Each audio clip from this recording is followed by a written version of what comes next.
talking except then it's us. We stay on the grind till we up. You can catch me with game. We doing our thing. We focused on getting the bucks. Bending corners. All right, y'all radio, what's going on? It's your boy Jay Hemp.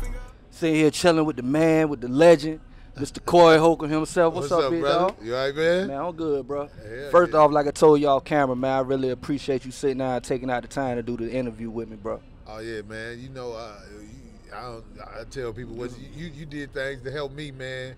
This is my first time meeting you in person, and it's all to the good, brother. I fucks with you for real. For sure. You know what I'm saying? Let me ask you this, man. Coming back, doing background and research on you from Chicago. Yeah. And when I did my research, I found out it's a lot of black comedians from Chicago, powerful comedians. What is it about Chicago and Robert Taylor Holmes that breed this type of comedy that you do? I don't know. It's hard for me to put my finger on it, but I tell you this.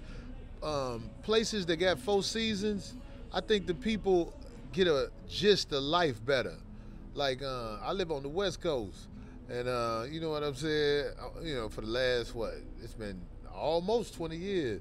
The people in LA are different than the people in Chicago. I think it's the things we see. They come from the sun, and and all that. I think it acts. It makes people respond differently.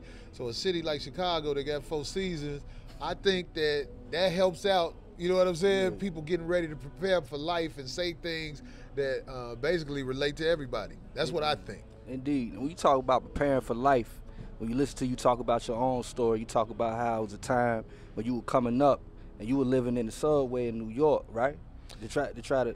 Well, I used this comedy thing, man. It only paid nickels and dimes at one time. So you go to New York, you might work one of the comedy rooms. You might make $50. You might make $100, but that ain't enough to buy a hotel. So I used to be sleeping back in Central Station or wherever that is. Because back then they used to have where people waiting on their train. They had a little TV in front of it. I be sitting in that shit. I used to fall asleep in that shit, wake up. You know what I'm saying? But that's part of paying dues. Do you think that this new time that we coming up in with social media that's taking that dues paying away, or is it a blessing that social media is on the scene and comics can get their voices heard? Social media is a blessing and a curse, because you know what I'm saying. This guerrilla hustle out here, man. You don't know what's gonna blow you up. I'm talking about as a rapper, comedian, whatever. You don't know how you gonna hit your big lick. So the social media is good that you can become famous just by sitting still, sitting in front of the little camera they got set up at home. But ain't nothing like that grind, man. I tell any entertainer, if you want to find what's really in you, be somewhere where you uncomfortable. When I moved to LA, I ain't know how it was gonna happen. I ain't know what was gonna happen, but I know I was on my P's and Q's because I ain't know nobody out there, and it brought the best out of me.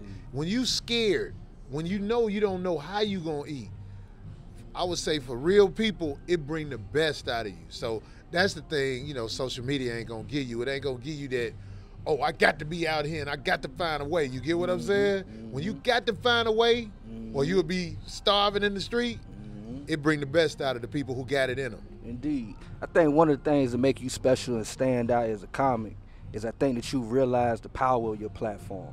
When we listen to the 5150 show, and even in your comedy when you're on stage, you're not afraid to speak out boldly on issues. Where does that come from? Do you feel like it's an attack and censorship on black thought, freedom of black thought, and the black male image? Definitely, man. I mean, when I was young, I realized, man, I love my people. And we fucked up out here.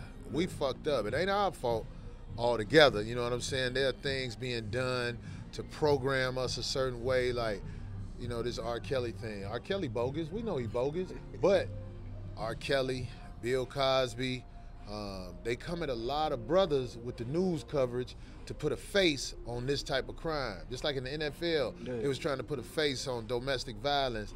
You know what I'm saying? I'm smart enough to see what they doing. Now, everybody can't see what they doing, but some of us see what they doing with their media coverage. So, you know what I'm saying? It's like, yo, I always had a sympathetic thought pattern for my people because I know what's happening to us. We being destroyed mentally. Yeah. So me, if I wanted to play the game, man, I would have been a lot further along. I probably would have had a TV show. I mean, I can't say for sure, Yeah. but I was amongst those people that make things happen, the gatekeepers.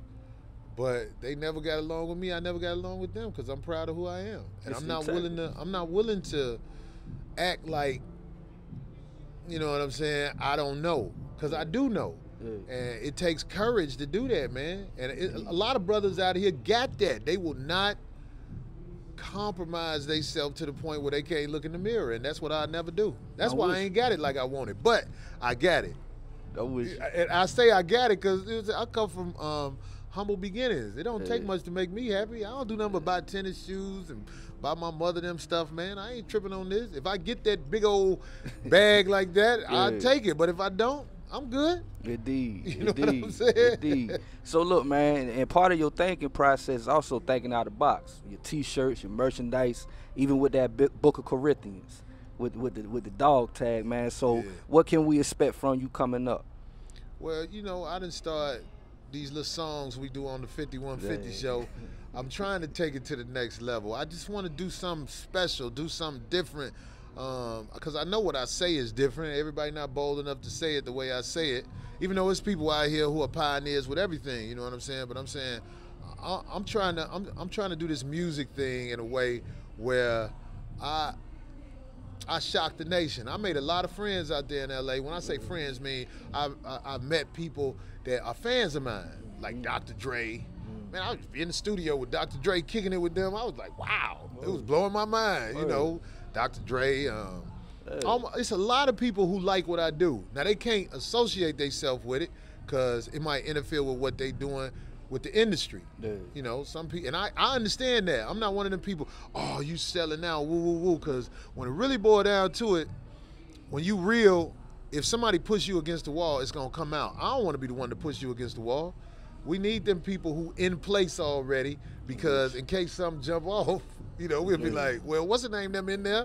And they ain't finna let it go down like that. You get what I'm saying when I say that? Yeah. So I'm saying, man, this music thing, I think I'm gonna surprise a lot of people when I come out with these little crazy raps, crazy songs that I write, because I'm not just a